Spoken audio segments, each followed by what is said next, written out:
5 lakhs.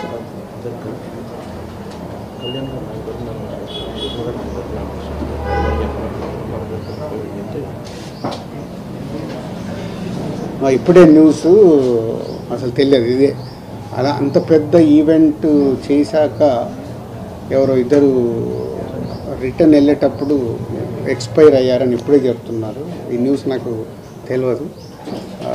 అందుకే కళ్యాణ్ గారు కూడా చాలా ఇంత పెద్ద ఈవెంట్ చేసినప్పుడు ఎవరికి ఏమైనా నాకు బాధగా ఉంటుంది. దీన్ని అవాయిడ్ చేయటానికి కూడా కళ్యాణ్ గారు అడిగారు, లేకుండా ఏమైనా వెళ్ళొచ్చాను.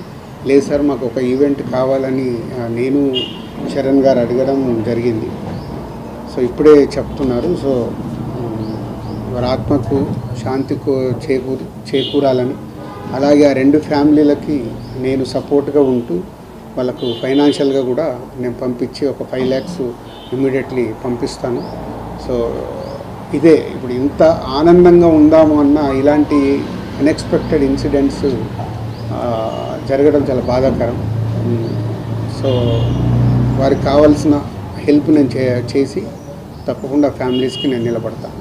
Thank you sir. ఇది పక్కన పెడితే ఇంత టెన్షన్లో కూడా సంక్రాంతికి వస్తున్న ఈవెంట్లో ప్రెస్ మీట్లలో చాలా జోష్గా కనిపిస్తూ ఆడియన్స్ని సేవ చేసే ప్రయత్నం చేస్తూనే ఉన్నారు. ఇంత ఒత్తిడిలో కూడా మీరు సినిమాని ప్రేక్షకులకు తీసుకువెళ్ళడానికి